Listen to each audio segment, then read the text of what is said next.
දරුවන් දෙදෙනෙක් පිළිබඳව කතා කරන්න බෑ කන් ඇහෙන්නේ ඒ වගේ යම් කිසි ආකාරයක දරුවන්ගේ ආබාධයක් තියෙනවා පිටින් බරුවාම හොඳට පැහැදිලි හොඳ නැනනෝ ඇති දරුවා වගේ පේන්නේ. අඩුපාඩුවක් පේන්නේ නැහැ. එහෙම කිසි දෙයක් හිතන්නත් බැරි මම දරුවෝ දෙන්නේ. දිනුවර.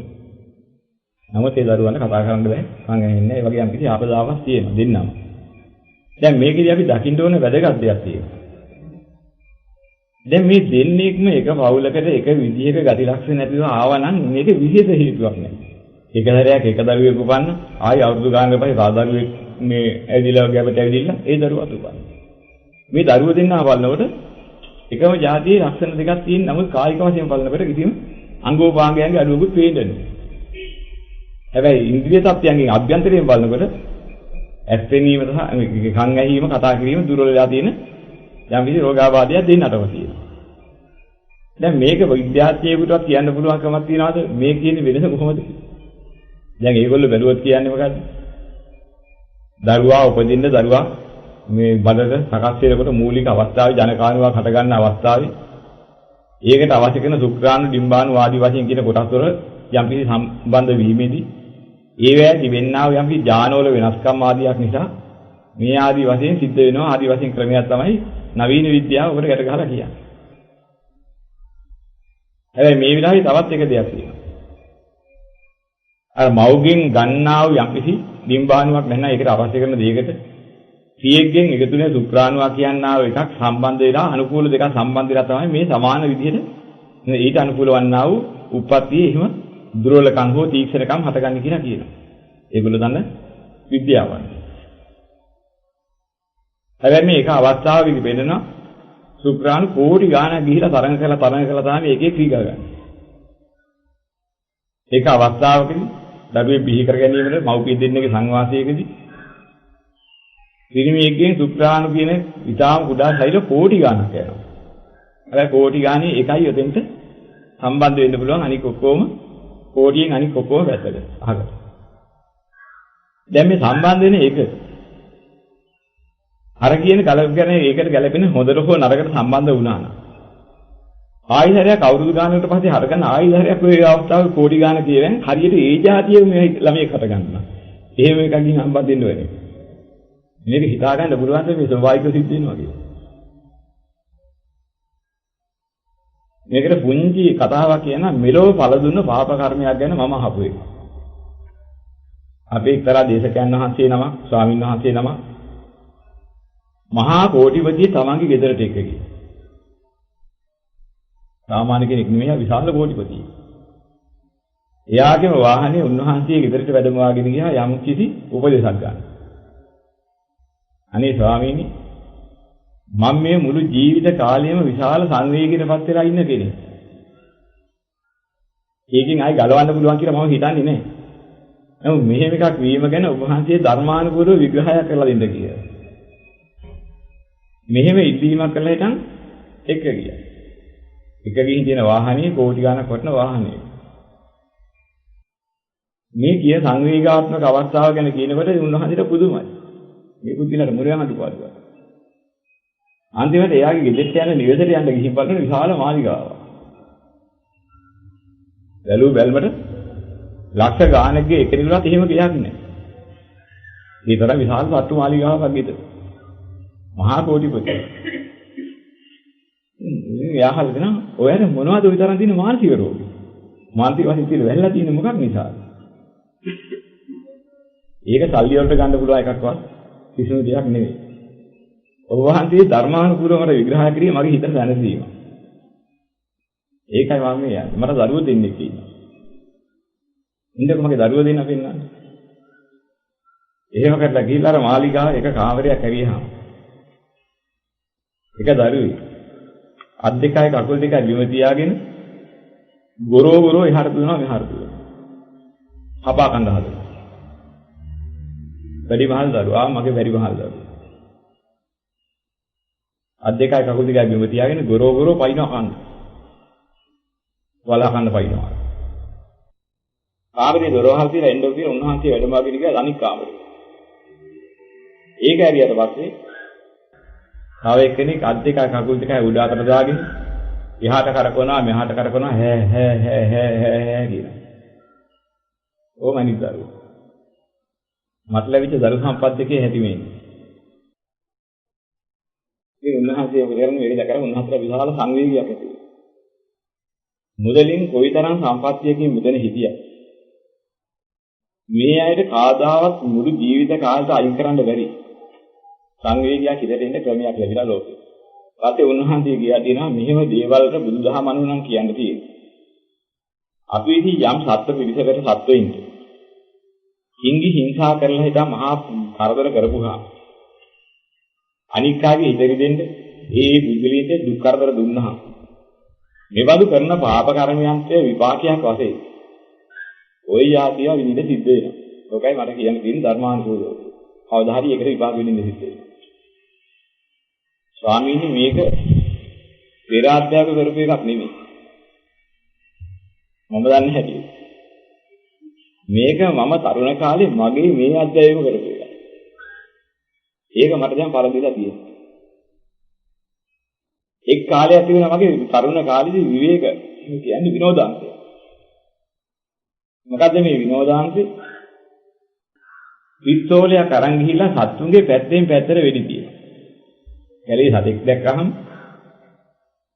උගේ කකුලට වෙඩි තියනවා. ඇදගෙන වැටුණට පස්සේ ඌ වේදනාව විඳගෙන කෑ ගහනකොට සතුටෙන් බලා ඉන්නවා.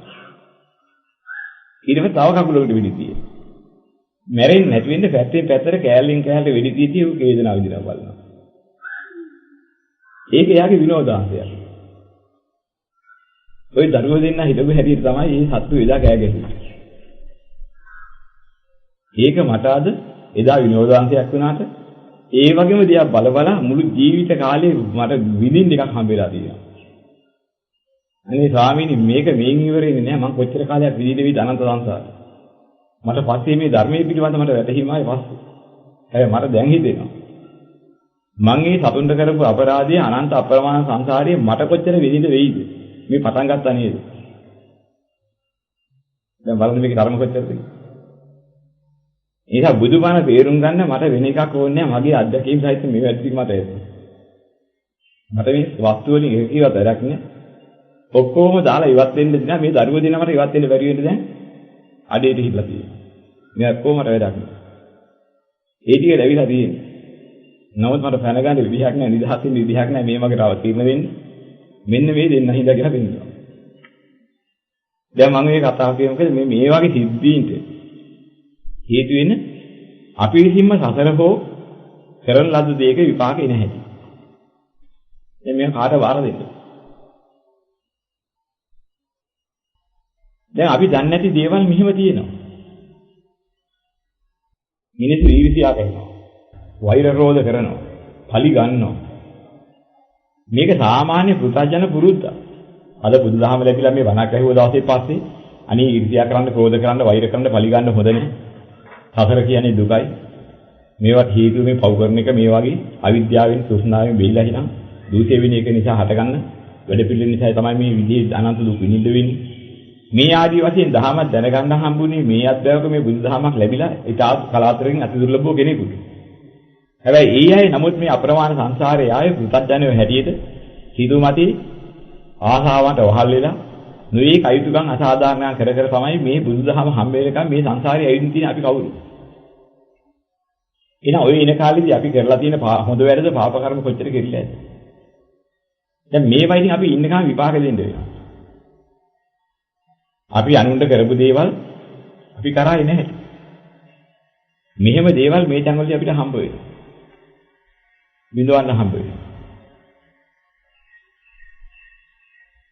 වයසට ගිහිල්ලා කතා කරන්න බැරි වෙලා කන් ඇහෙන්නේ නැති වෙලා කර කියා ගන්න දෙයක් නැති වයසට ගිය අවුරුදු 80 90 100 පිරිච්ච අම්මලා තාත්තලා ඉන්නවා. ඔය වෙලාවට අපිට කරපු උදව් දකින්න නැතුව අපි මග ඇරියොත් මොකක් වෙන්නේ? මේ අධ්‍යයනයේ නෙවෙයි තව එහා අධ්‍යයනයකම මොහොම කරන්නේ. දැන් අපි විසින් කළ යුතු අපොප්පස්ථානිය අපිට කරන්න වෙනවා. නොකළොත් අපි ණයකාරයෝ. හැබැයි අවස්ථාවන් අපිට මග අරින්න හොඳ උපක්‍රම ක්‍රම තියෙනවා ඒක. සංස්ථාවට යන්න තියෙනවා. මට වට වෙලාවක් නැහැ. මං විතරක්ද ඉන්නේ. අනික් අය වර නැද්ද? මේ ආදී নানা ආකාර ප්‍රශ්න දාලා ඉතින් අපිට පුළුවන් මගැල්ලා නිකන් ඉන්න අර දුක් විඳින කාලේ එහෙම ගිහිලා ගියක් කමන්නේ. මරුණට පස්සේ යන්න බැරිය බලන්න. කොහොම හිටියොත් එහෙම අපි වෙන පව් කලේ නෑ. අපි බරපතලකම යුතුයකම දැක්කේ නැතුව අපි ඔය ටික කරලා හැම හිටියනවා. ඕක පස්සේ ආවද කොහොමද එන්නේ? අර අම්මයි තාත්තයි දෙන්නා හිතුවොත් එහෙම. එහෙනම් අර ඉන්න පිරිසේ කවුරු හිතුවොත් එහෙම. දරුවෝ අපිට යුතුයකම් ඉටු කරන්නේ නෑ. අපි උන්ට හැදුවේ කලේ මෙහෙමයි. දැන් මෙහෙමයි. ওই જાතියෙන් බලාපොරොත්තුවක් එහෙම ඇති වෙනොත් එහෙම උන් මොකද කරන්නේ? එතනින් වැරදිලා අපිට දරුවෙක් කියලා වන්න රෝගිය වයිද? ඒලාට අපි සලකන්නේ නැතුව පයින්ද? ලෝක ධර්මතාවයේ කවදාවත් අපිට අසාධාරණයක් කරලා ලෝකෙන් පයින් දෙන්න දෙන්නේ. මේක හොඳට මතක තියාගන්න ඕනේ. අපිට පුළුවන් අසාධාරණය කරලා හදයෙන් පයින්න. සමාජයෙන් පයින්න පුළුවන්. රහතින් ඉන්න පුළුවන්. හැබැයි අපි රජයෙන් සමාජයෙන් රහතින් කොතනින් පව් කරලා හිටියද? ධර්මතාවයේ නැමැති පොතේ ලියවිලා තියෙනවා එක රහතක්වත් එතෙන්ට නෑ. ඒවා ඔක්කොම සටහන් වෙලා තියෙනවා කේස් ගහගෙන දෙන්න. අසාධාරණයක් කළා නම් අවදාක් කළා නම් සම්පූර්ණ කරපන්. සම්පූර්ණ වෙයි. ඔන්නෝක තමයි ලෝකේ පැවැත්ම මුල. පැවැත්ම සකස් වෙන්නේ කොහොමද? දුකට මුල හැදෙන්නේත් කොහොමයි? අසාධාරණයක් කළොත් ගියෝක සමතුලිත විය. සමතුලිත වෙනකම්ම අපිට සිද්ධ වෙන අමතර දුක ගොඩනගාගෙන විදිහ. ජාති දුක, ජරා දුක, ව්‍යාධි දුක, මරණ දුක වෙන. ඒ ජාති ජරා ව්‍යාධි මරණ කියන්නේ උපන් සියලුම සත්‍යයට කවදා හරි මූණ දෙන්න වෙන දෙයක්. ඒක අවිද්‍යාව නිසා තේරෙන්නේ නැතිකම ලෝක සත්‍යය ජාති ජරා ව්‍යාධි මරණ දෙන ලෝකේ අපස්සේ හොඳයි කියලා යන නිසා ඒ අවිද්‍යාව නිසා මූණ දෙන්න වෙන දුකක් ඒක. හැබැයි ওই ටිකට අමතරව අපි විසින් ගොඩනගා ගන්නවා අයුතුකම් අසාධාරණකම් කරලා යම්පි පාප විපාකය. අර ජාති ජරා ව්‍යාධි මරණ දුකට අමතරව අරවෙන් කොටු කරලා හිටන් අපිට හැමෙලියෙම පහර ගහනවා. අසාධාරණයක් කරා නම් අසාධාරණ වන්දි ගෙවනකම ඔබ නිදහස් වෙනවා. ওই පැත්තෙන් ගියතොට යන්න හම් වෙන්නේ නැහැ පැන්න. රජයට හොර කරලා පැන්නේ නැහැ.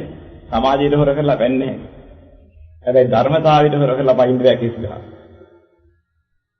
හැබැයි ධර්මතාවයේ විනිශ්චයෙමින්ම සාධාරණ ක්‍රමයකට දීලා තියෙනවා. ඔබ ණයක් වුණා නම් ඔබ වන්දි ගෙවනකම් විදෝ කොහොම හරි ගෙවන්න ක්‍රමයක් දෙනවා. හැබැයි ඔබට නිදහසක් ඕනනම් තියෙනවා. ඕනනම් ණය ගන්න නිදහස් තියෙනවා. ඊට පස්සේ ඔබට ධර්මතාවයේ පහර ගැහිම නවතිනවා. ඇයිම ගෙවලා ඉවරෙත් වෙන්නේ. මෙන්න මෙහෙම සහනදායී ධර්මතාවයක් තියෙනවා. අපි යම් අයිතියක් අසාධාරණයක් කරලා ඒකේ විපාකයට ගොදුරු වුණාම අපිට පුළුවන් වුණා නම් ඒ අපි කරපු අයිතියට අසාධාරණයට යම් මහා පුණ්‍යතාවයක් කුසලතාවයක් සුචරිතයක් ගොඩනගලා ඒ තුලින් අපිට වන්දියක් ගෙවන්න පුළුවන් නම් එහෙමත් ක්‍රමයක් තියෙනවා. හැබැයි වන්දිය හරියට ගෙවා ගත්තොත් අපි යථාර්ථයෙන් දැකලා අන්න ඒක අපිට නිදහස් වෙන්න තියෙන සම්‍යක් ප්‍රයෝගයක්. ඊට පස්සේ අර පාප ධර්මතාවයේ ක්‍රියාත්මක කළා ඉඳ ඉඩ නැහැ.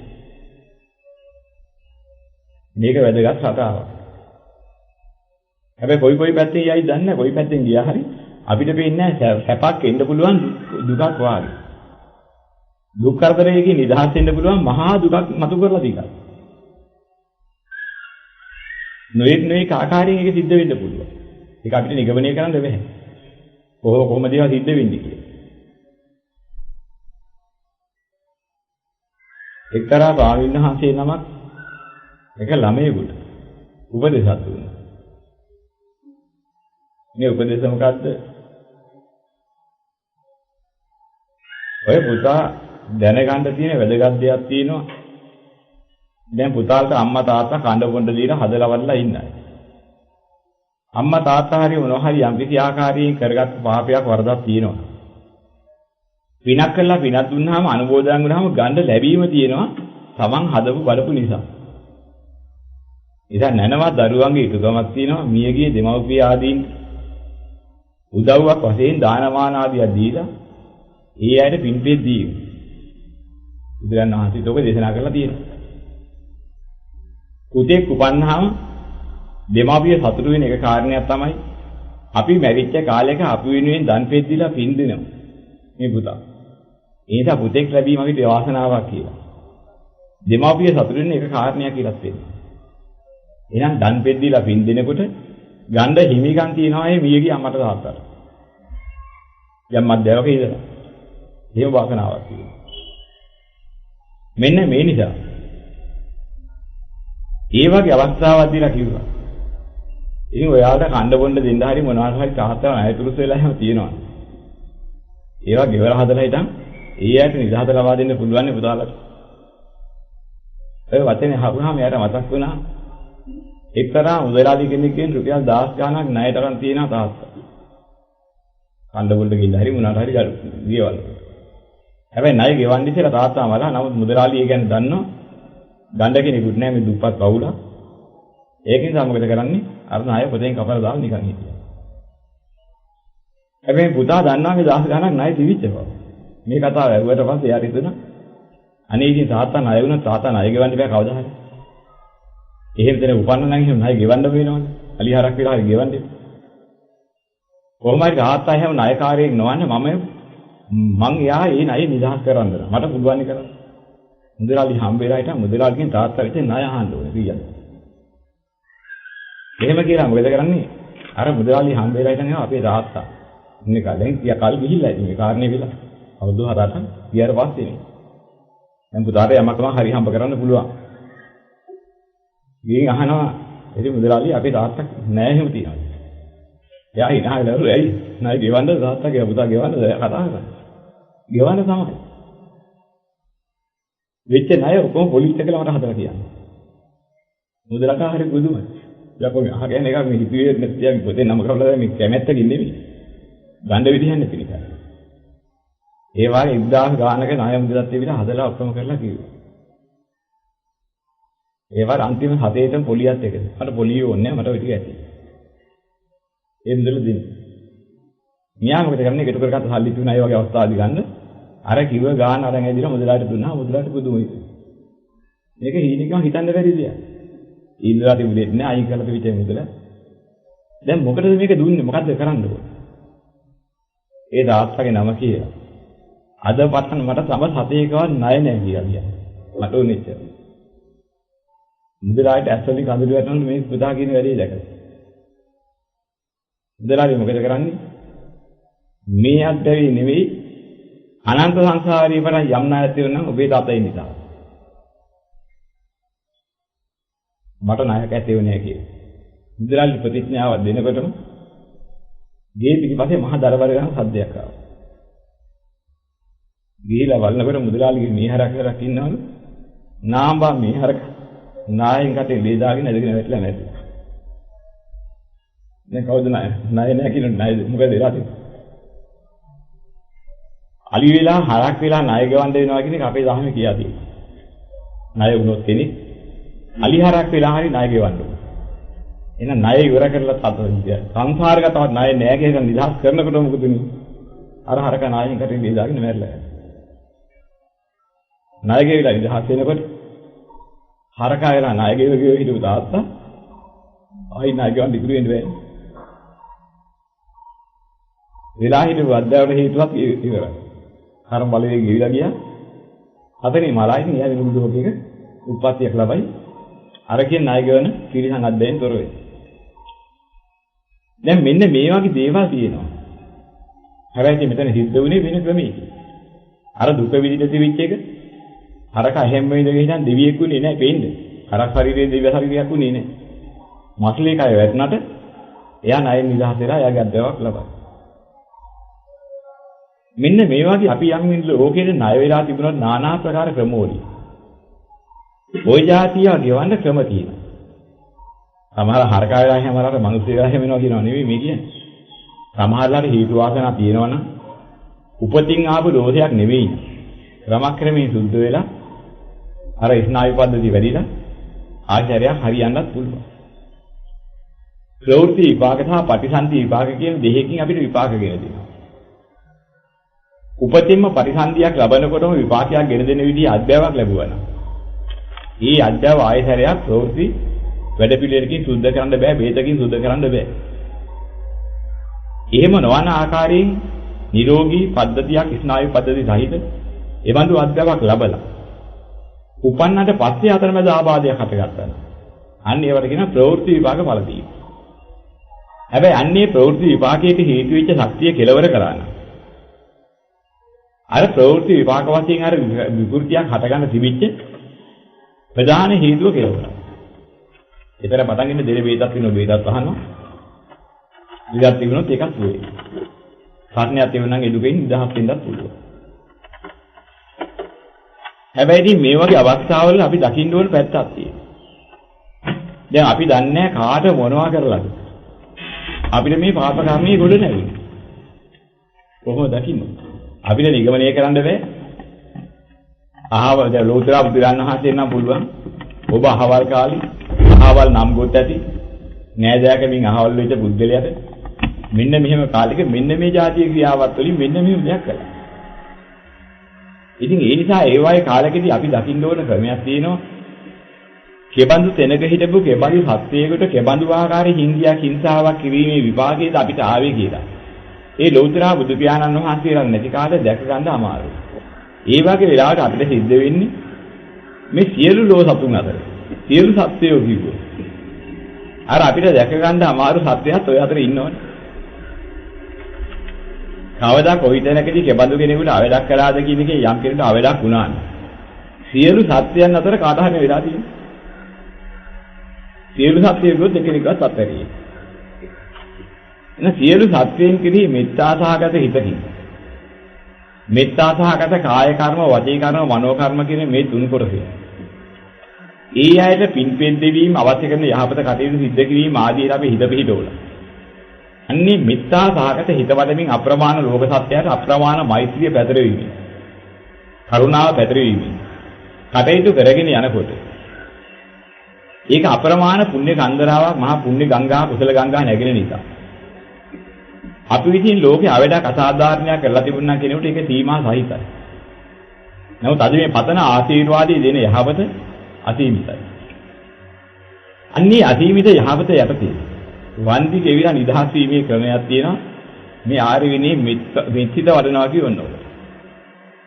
මෙන්න මේ ක්‍රමයෙන් ඕනේ සියලු සත්‍යයන් අතර කාට හරි ණයක් තිබුණා ඒක ගෙවා ගන්න. අයුක්තියක් අසාධාරණයක් අපින් කෙල්ලලා තිබුණා ඒකට වන්දි කියලා නිදහස් වෙන්න තියෙන එකම ක්‍රමේ ඔය කියන මෙත්තා සහගත කාය කර්ම, වචී කර්ම, මනෝ කර්ම තුලින් මෙත්තා, කරුණා, මුදිතා, උපේක්ෂා කියන මේ සතර බ්‍රහ්ම විහරණ වඩමින් ලෝක සත්‍යයට හිත පැතියි. මෙන්න මේ ටික කරනකොට අපාතින් සිද්ධ වෙච්ච අවේද අසාධාරණේ කාට කොයි මොහොතේ කොතන සිද්ධ වෙනවා කියලා දැක්කේ නැතත්. පොදුවේ මේ සියල්ලන්ට අර යහපත ලැබෙනවා. අන්ධකාර රාත්‍රියක අපිට පුළුවන් ටෝච් එකක් අරගෙන තනින් තැනට එළිය කරගෙන තනින් තැන තියෙන ඒවා ආලෝක කරන්න. හැබැයි අපිට සිද්ධ වුණොත් අසක් මුල්ලක් නැර හැමතැනම ආලෝක කරන්න අපිට කාලය යනවා මිසක් අර ටෝච් එළියෙන් පුළුවන් කමක් නැහැ. කවදාවත් ඒක කරන්න. නමුත් ඉර පායපු වෙලාවක් වුණොත් එහෙම අපිට මහන්සියක් නැතුව අස්සක් මුල්ලක් නැර ආලෝකයේ පතුරවන්න ක්‍රමයක් තියෙනවා සූර්යාලෝකය. එනනම් මේ ආර්ය විනී මෙත්සිත වඩනවා කියන එක හරියට සූර්යයා පෑවුවා වගේ. අපිට කරන්න පුළුවන් එකම යහපත උච්චරයි.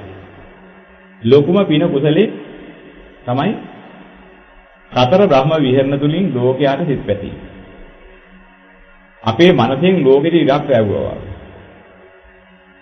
ඒ ලැබෙන දහම් ඒ ලැබෙන ශක්ති ආලෝකය. අපි ටෝච් එකකින් හැමතැනම එළිය කරන් ළඟලා වැඩි වෙච්ච එකනට කිසිම අමාරුවක් නැතුව හැමතැනම එක සැරේ එළිය කරගත්තා වගේ.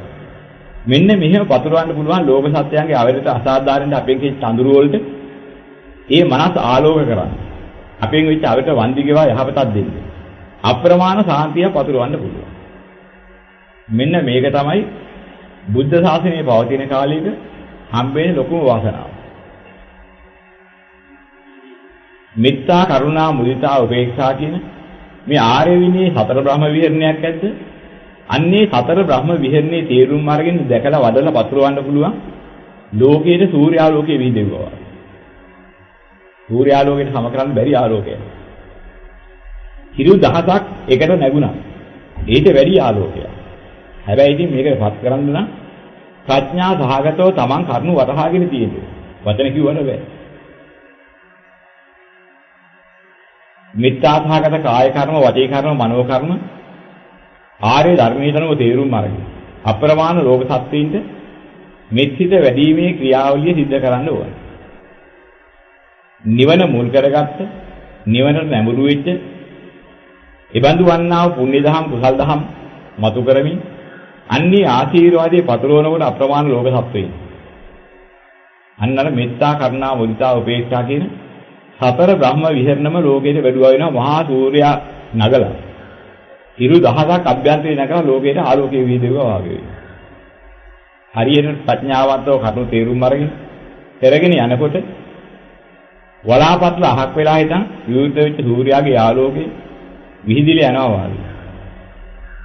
අපේ හදවතේ ප්‍රඥාව නැමැති සූර්යාගේ ආලෝකේ අවිද්‍යාව වලාපත්ල දුරු වෙලා විහිදෙන්න පටන් ගත්තාම ක්‍රමක්‍රමයෙන් අර්ථවිච්ඡ වාදක දුරු වෙලා යනවා. වෙන කරන්න කිසිම ක්‍රමයක් පිළිසරණක් ගන්න ක්‍රමයක් නැහැ. එහෙනම් මේකේ පටන් ගැනීමේ ආරම්භය තමයි මේ පූජාව. දන්නේ නැති අය. මෙතන අනික් අය නොදැන හිටියා. ඒ පින හරියාකාරව වඩන මූලික ක්‍රමය කියා දෙමි. ඒ පින වැඩෙන හැටි කියා දෙමි. පතුරවන්න අවශ්‍ය කරන්නා වූ ගුණධර්ම මත කර දෙමි. එක්ක සත්වයකත් අත්නහැර. අනුපිළිවි පතුරවල හැම තැනක් ගානෙම ලෝක සත්‍යයට පතුරවන්නේ සතර බ්‍රහ්ම විහරණ. සතර බ්‍රහ්ම විහරණ භාවනාවක් තමයි අපි පූජෝපහාරයක් වශයෙන් 9 ඉඳලා 12 වෙනකම් කරන්නේ. ඔක මහා භාවනාවක්. නිවන් පැත්තෙන් බැලුවොත් හේතු ආසනා තියෙනවා මාර්ගඵල අවබෝධ කරගන්න පුළුවන් භාවනාවක්. අප්‍රමාණ ලෝක සත්‍යයෙන් ණය කරන නිදහස් වෙන භාවනාවක් සතර බ්‍රහ්ම විහරණ වැඩි. මේ සියල්ල යුක්ත නිසා කලක් ධර්මානුකූලව අහගෙන තේරුම් අරින්න අර්ථවත් වටහා ගැනීම සම්බන්ධ වීගෙන යනකොට පොඩ්ඩක් හරි තේරුම් ගන්න මොලයක් තිබුණා ඔහුට වැටහිලා එනවා ඒකාන්තයෙන්ම මේ උතුම් බුදුමග නිවන් මග නේද ලෝක සත්‍යයන් ණය ගෙවන මග නිදහස් වෙන මග මේක නේද බාධක කරදර දුරු කරගන්න අනන්ත සංසාරේවත් දුරුනාමයි නැවත හට නොගන්න එවලු සාන්තියක් ඇති එකම මාර්ගයේ මෙච්චර නේද කියලා Tamanට නුවණට වැටෙන්න පටන් ගන්නවා.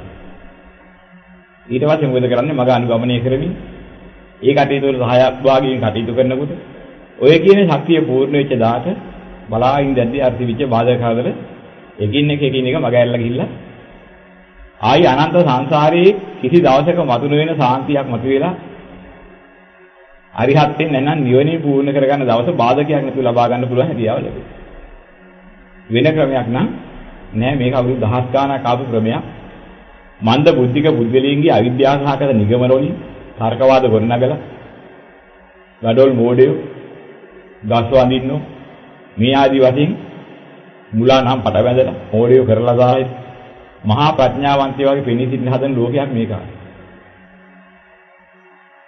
රූපවල වඳින්නෝ ඔය ආදි වශයෙන් නම් දාලා වටිනා බුදුමග යටපත් කරලා තියෙන කාලෙක තමයි අර්ථවත් විග්‍රහ කරගෙන පෙන්න මෙන්න මේ හේතුවයි මේ වඳින්න මෙන්න මේ හේතුවයි මේ පූජාව කරන්නේ මෙන්න මේ උපහාර පූජාව මේක මේ ආදි වශයෙන් එකින් එක විග්‍රහ කර දිදී අර සැක ඇරලා ඒ ಗುಣ මතු වෙන්න අවශ්‍යාව මතු කරලා දීලා කරන එක තමයි පැය ගානක් තිස්සේ සෙන්සුරාදරමේ කරන පූජාව. ඉතින් මේක හරියට තේරුම් ගන්න කරගෙන යනකොට තමන්ටම තේරෙන්න පටන් ගනි තමන්ට වෙන බාධක එකින් එක දුර වෙලා යන්නේ නැහැ. යම් සත්ව කෙනෙකුට අන්ධ බවටපත් වෙන්න, ගොළු බවටපත් වෙන්න, බිහිරි බවටපත් වෙන්න. අන්ධයෙක් වාගේ ඉන්න, ගොළුෙක් වාගේ ඉන්න, බිහිරෙක් වාගේ ඉන්න. මං අවඩක් කරලා තිබුණා. ඒ සියලු සත්‍යයද කෙබඳු උපතේ කෙබඳු භවයක හිටියා. මහා දහම් ඇස පහල කරන, මහා ප්‍රඥා ඇස පහල කරන මේ සාන්තිය. ඒ ඇයිද වැඩිලා.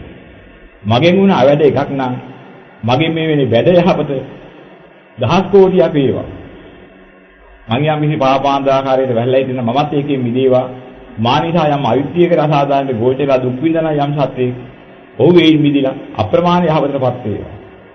මෙන්න මේ අදිඨානිය මුල් කරලා ඉතින් මේ පින් කරගෙන පුණ්‍ය අනුමෝදනා කරන්න පටන් ගත්තා නම් වැඩි කල් යන්නේ ඉතිෙල්ල තමන්ට තිබිච්ච බාධකේ ගෙවිලා යනවා. හැබැයි බාධකේ ගෙවා ගන්න බලාපොරොත්තු වෙන මේ ඔක්කොම කිව්ව ඔහොම තියා ධන ගහගෙන පෙරලා ඔළුවෙන් ඉඳගෙන ඉවත් වැඩක් නෑ. ඇත්ත දැනගෙන කරන්න ඕනේ. ඇත්ත දැනගෙන කරා නම් ඕවට විසඳුම් තියෙනවා. ඒ විලාවේදී ක්‍රමක්‍රමයෙන් සම්පූර්ණලා ගිහිල්ලා ඉතින් නිදහස ලබනවා. ඉතින් ඒ නිසා මේ පූජාවන සම්බන්ධ වෙවි ඔය කියන කාරණා කරගන්න ඕනේ. ඉතින් එහෙම කරගෙන යනකොට Tamanta තේරෙයි දහම් දිනින් දින දහම් මහානකොට සංසාරයේ මෙබඳු ආකාර පව කරන ඒවාට විපාකයක් සමානයි. යම් කෙනෙකුට ඇස අන්ධ කරා නම් විපාකය ඇස අන්ධ වීම. අන්ධ කරන්න උදව් දුන්නා නම් Tamanටත් ඒ වගේ දෙයක්. මෙන්න මේ වගේ එකින් එකට හේතුව යම් තේද ඵලයේ අනුකූලයි.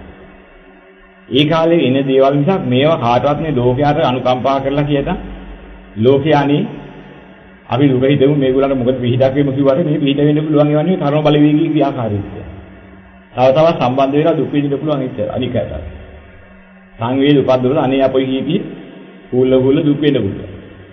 ඒක මාර්ගයක් වෙන්නේ නැහැ. මේ යමක් හටගත්තේ යම් හේතුවකින්ද ඒ හේතුව දුරු වුණොත් ඒ බඳු ඵලයක් එන්නේ නැහැ. එකෙන් එකට සුද්ධ කරගන්න ඕනේ. ඒකයි කාරණේ. අපි දුක් වෙලා හරියන්නේ නැහැ මේක. හේතුව දැකලා ඵලය දැකලා හේතු නිරෝධය දැකලා ඵල නිරෝධය දැකලා ඒ හේතුව අපිට අවැඩනා ඒ හේතුව නිරෝධ කරගත්තාම මේ ඵලෙ නිරෝධ වෙනවා. ඒවා එකින් එකට දැනගෙන කරගෙන යන්න ඕනේ. ඉතින් අපිට කියන්න පුළුවන් කමක් නැහැ. ලෝතර බුදුරයන් වහන්සේත් නම් මේක මේ කාලේ අරින්න පුළුවන් එකක් බැරි එකක්. ඒ ආදි වශයෙන් හරියට දැක්ක හැකි අනාවරණ ඥාන නැති නිසා. අපිට එහෙම ශක්තියක් නැති නිසා මොකද කරන්නේ? එහෙම තීරණයකට වහින්න නැතුව යම් කිසි හේතුවක් නිසා යම් කිසි අවඩක් වෙනවා නම් ඒ හේතුව හොයලා බලලා ඒක නැති කරගෙන උනා වූ අවඩක් ඇත්නම් ඒවත් ඒ ආකාරයෙන් වන්දිගෙමින් නිදහස් වෙන්න. ඔන්න ඔය දෙමෙන්න කටයුතු කරගෙන ගියොත් මේ වගේ බාධා වලින් ගා නිදහස් වෙන්න පුළුවන්. මේ ඉන්නේ ඒ වගේ දරුවෝ දෙන්නෙක් ගැන තමයි මේකේ තියෙන්නේ. එකම පවුලේ අන් දරුවෝ දෙන්නෙක් කරේ. මෙයාසලා ඉන්න හැටි අද කරනවා කෑ ගහනවා එක. ඉතින් දැනසුමක් ලබා ගන්න බෑ. මේ අපි අතුරු කරපු ඕවාගේ හිටපු අය එක්තරා මට්ටමක කරදර අඩු වෙලා ඒ ළමයි පැත්තක ඉඳද්දි දෙමාපියන්ට තමන්ගේ වැඩ කරන්න පුළුවන් ගන්නට හරි ගිය අයත් ඉන්නවා දැනට.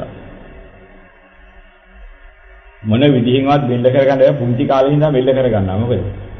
වලා ගත්තොත් කෙස්ටි ගෙනුත් අදිනවා යටි ගෙවියෙන් කෑ ගන්නවා හූ කියනවා දඟලනවා ඇබරෙනවා බිම තිබ්බොත් හැමතැනම විනාශ කරනවා දඟලනවා මොනවා කරගන්න ඉදන්නේ අන්තිම පිස්සෝ වගේ ජීවත් වෙච්ච එහෙම දරුවෝ අද ඔහොම ඉඳ පුතේ කිව්වම පැත්ත කරලා ඉන්න මට්ටමට නිදහස් වෙලා තියෙනවා දැන් අම්මා තාත්තා කරන එක්තරා මට්ටමක සැලසුමක් තියෙනවා ළමයා පැත්තක ඉඳලා තමන් වැඩ කරගන්නත් පුළුවන්. ඒ වගේ එක්තරා මට්ටමකදී තමයි එන්නේ තීක්ෂණ බවට පත් වෙනවා.